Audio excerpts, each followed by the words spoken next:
Տաթև Ասատրյանը կարճ ժամանակահատվածում դարձավ ամենասիրված ու պահանջված արտիստներից մեկը։ Նրա երգերը մեկ օրում հիթ են դառնում ու լայն տարածում գտնում համացանցում։ Գաղտնիք չէ, որ Տաթև Ասատրյանի կարիերայի սկզբնական փուլում հաջողության հիմնական պատճառներից մեկը զուգերգերն էին, որոնց մեծ մասը Ռազմիկ Ամյանի հետ կատարված հիթերն էին։ Հենց այդպես էլ երգչուհին առավել մեծ լսարան ունեցավ։ Վերջին ամիսների ընթացքում Տաթև Ասատրյանի հաջողությունը անգերազանցելի է թվում։ Իրար հաջորդող մեծ մենահամերգներ ու լեփ-լեցուն դահլիճներ, նոր համագործակցություններ և հիթային երգեր։ Այս ամենին զուգահեռ Starnews.am-ի աչքից չի վրիպել այն, որ դադարել է Տաթև Ասատրյանի և Ռազմիկ Ամյանի համագործակցությունը։ Երգիչը այլևս ներկա չէ Տաթև Ասատրյանի մենահամերգներին, նրանք նույնիսկ համատեղ ելույթներ չեն ունենում միջոցառումների ժամանակ։ Սոցիալական հարթակներում ևս նկատելի լռություն է։ Նախկինում երգչուհին հաճախ էր համատեղ լուսանկարներ հրապարակում ու Ռազմիկ Ամյանին որպես իր եղբայր ներկայացնում։ Այժմ նրանք նույնիսկ սկսել են չհետևել իրար ինստագրամյան հարթակում։ Այս ամենը կասկածներ է առաջացնում, որ նրանց միջև տարաձայնություն կա։ Ուշագրավն այն է, որ Տաթև Ասատրյանն իր վերջին հարցազրույցի ժամանակ նշել էր, որ իր հաջողություններից հետո շատերն իրեն դադարել են բարևել և նույնիսկ կան արտիստներ, ում հետ երգչուհին զուգերգեր ունի, սկսել են վատաբանող կարծիքներ հայտնել իր մասին։ Իհարկե, հստակ չէ այն, որ խոսքը վերաբերում է Ռազմիկ Ամյանին, սակայն փաստն այն է, որ երգիչները նախկին ջերմ հարաբերությունները այլևս չունեն։ Starnews-ը, իհարկե, կսպասի նրանց մեկնաբանություններին։ Մեզ մնում է հավելել նաև, որ իր կյանքի պատմության մասին Տաթև Ասատրյանը բացառիկ մանրամասներ էր հայտնել շաբաթներ առաջ Մեհեր Բաղդասարյանի տետ-ա-տետ հաղորդման ընթացքում։ Starnews-ը հետևել է զրույցին, առանձնացնելով հետաքրքիր հատվածները։ Խոսելով մանկության և պատանեկության բարդ տարիների, մայրիկի հիվանդության մասին, երգչուհին նշել է հետևյալը. «Ես դարձա մեր տան փոքրիկ տղամարդը, ամբողջ հոգսը իմ ուսերին էր։ Ես էի մտածում ամեն բանի մասին։ Պատահական ավտովթարից տատիկս մահացավ։ Ես ու մայրս մնացինք մենակ։ Մեզ տնից դուրս հանեցին։ Մայրս իրեն կորցրեց, հիվանդացավ, այնպես էր փոխվել, որ իրեն ոչինչ չէր հետաքրքրում։ Ես 12 տարի դպրոց եմ գնացել, բայց ոչ մի անգամ մամաս չեկավ ծնաղական ժողով։ Ինքը փակվեց իր մեջ ու ինքն իրեն սպանեց իր ցավով։ Այդ տարիներին իմ բոլոր հարազատների դռները փակ էին իմ առաջ, և երբ մորս աչքերը փակեցի, իմ դուռը ես փակեցի իրենց առաջ, որովհետև էլ մարդ չունեի կորցնելու, ավելի թանկ, քան մամաս էր։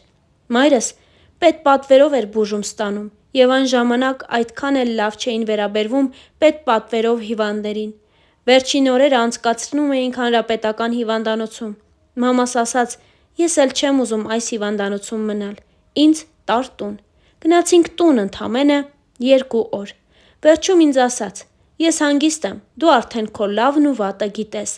Հարցազրույցի ընթացքում անկեղծացել էր Տաթև Ասատրյանը։ Երգչուհին զրույցի ընթացքում խոսելով «Ես կամ» հաղորդումից հայտնի դարձած Նժդեհի հետ հանդիպման ու իրենց մտերմության մասին, նշել էր հետևյալը. «Մինչև հաղորդմանը մասնակցելը 3 օր հոնգուր լացել եմ այդ երեխայի պատմության վրա։ Ինքը եղել է այն նույն Տաթևիկը, որը ես եմ եղել։ Շատ լավ երեխա է, շնորհակալ, ու տա Աստված այդպես էլ մեծանա։ Փառք Աստծո, որ ուզում է սովորել, երաժիշտ է ուզում դառնալ։ Շատ լավ մարդիկ ունի իր կողքին։ Երբ տեսնում ես, որ մի երեխայի մեջ կա ապրելու ցանկություն ու այդ ապրելը կախված է ինչ-որ կոպեկներից, հարամ պիտի լինի աշխատածդ, որ չօգնես», ասել էր երգչուհին։ «Դոբրի արմյանսկի վեչեր» հաղորդմանը Տաթևն անկեղծացել է, խոսել Նժդեհի մասին, համեմատականներն անցկացրել իր մանկության հետ ու հավելել, որ Նժդեհի հետ վարվում է այնպես, ինչպես կցանկանար իր հետ վարվեին։ Երգչուհին նշել է, որ տղան ցանկանում է երաժիշտ դառնալ ու հերթական անգամ իր խոսքում խոստացել է, որ մշտապես լինելու է Նժդեհի կողքին։ Տաթևը հուզվել ու հուզել է հանդիսատեսին։ Հավելենք նաև, որ իր վերջին հարցազրույցներից մեկում խոսելով անձնական կյանքի և երեխաներ ունենալու մասին, Տաթևը նշել էր. «Ժամանակ չկա, հիմա ես եմ երեխա, մի քիչ մեծանամ նոր, կլինի անպայման։ Հիմա զբաղված եմ, ինձ այդքան ժողովուրդ է սպասում, պետք է փող աշխատեմ, որ երեխա ունենամ, չէ, առաջինը ունենում ես, ասում են, բա երկրորդը, երբ ես ունենալու, չունես հարցնում են, երբ ես ունենալու, դրա օրն էլ կգա։ Երգչուհին խոսել էր նաև Ես կամ նախագծին իր մասնակցությունից պատմելով հենց Նժդեհի մասին։ Նժդեհը շատ լավ է հիմա, փառք Աստծո, շատ լավ սովորում է, կորդեգրեի, եթե կարողանայի, բայց չեմ կարող, որովհետև երեխան փաստացի թղթով ունի ծնողներ ու նրանք դեմ են որդեգրմանը, եւ դա երկար պրոցես է։ Տարիներ են պետք երեխային որդեգրելու համար, բայց հիմա ինքը շատ լավ է, արդեն պապան հետևում է երեխային, նրա հետ է ապրում իր ցանկությամբ, դհոլի է գնում, շատ տաղանդավոր երեխա է, շատ ուժեղ ռիթմիկա է զգում, ու մի հատ տեսահոլովակ ունեմ Գյումրու մասին, որը Հայաստան գնալուն պես պիտի նկարեմ ու ուզում եմ, որ դհոլը ինքը նվագի, իրար հետ սիրուն տեսահոլովակ կունենանք, նշել էր Տաթևը իր վերջին հարցազրույցի ժամանակ, դե իսկ Star News-ը ձեզ է ներկայացնում նաև նրանց մասնակցության մի քանի այլ տեսանյութ։ Բարև բոլորին։ Այո,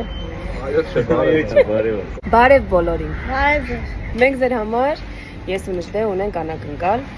2 օրից իմ նոր երգի պրեմիերան լինելու մեր սիրելի Գյումրի քաղաքի մասին, որտեղ Նժդեհը Դհոլ է նվագել։ իսկ հիշում ես երգը։ Գյումրին երգ ունի, Գյումրին երգ ունի։ Որ մեծանաս ինչ ես դառնում։ Դհոլիստ։ Դհոլիստ։ Մի հատ գյումրեցիներին բարևի։ Բարև ձեզ։ Գյումրին։ Ասա։ Բարև գյումրեցիներ, նորմալ։ Բարև Գյումրին։ Իսկ գյումրեցիներին ինչ կասես։ Ասեմ, լավ եղեք։ Մենք ձեզ շատ սիրում ենք ու ձեր կարծիքը շատ հետաքրքիր կլինի մեզ լսել։ Դարի հաջողանը։ Բարև Տաթև քուրիկ, ես այսօր գիտեմ, որ քո ծնունդն է, շնորհավորում եմ ու ցանկանում եմ լիքը լավ բաներ։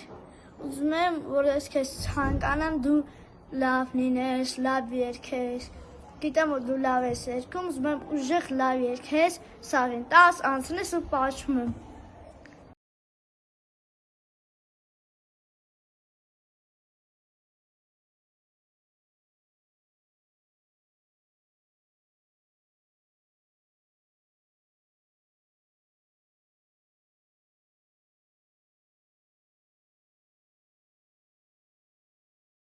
Կընկնես, արի մոտես։ Ժողովուրդ ջան, շատ եք հարցնում, թե Նժդեհը որտեղա ոնց է ու ինչ է անում։ Ուզում եմ ասել, որ հանգիստ եղեք, ամեն ինչ լավ է լինելու։ Չէ՞ կյանքս։ Մի հատ գրաֆիկդ նայի մայիսի 3-ին ինչ ունես անելու։ Դասի եմ։ Բոլորը հարցնում են, դու իմ Մոսկվայի համերգին գալու ես թե չէ։ Հա։ Բայց ես մոտ գաս։ Հա։ Դե ասա։ Բարև ձեզ։ Բարև ձեզ, Մոսկվայի ապրող հայեր։ Բարև Մոսկվայում ապրող հայեր։ Բարև Մոսկվայի ապրող հայեր։ Ջան, Ջան, ես ու Տաթև Ասատյանը գալու ենք Մոսկվա։ Ես Տաթևի համերգին գալու եմ իմ դհոլով, որ ինչ անես։ որ նվագեմ։ Ապրես։ Եթե տանցեր եք ուզում, սեղմեք կոճակին, Դե ասա, կհանդիպենք։ հանդիպենք մայիսի 7-ին։ Բայց մայիսի 3-ին։ Կհանդիպենք Հանդիպենք Մոսկվայում, մայիսի մայիսի 13-ին։ Մայիսի 3-ին։ Մայիսի 3-ին։ Կան կապյով գնանք։ Խի Կախնում եմ։ Սամալոտ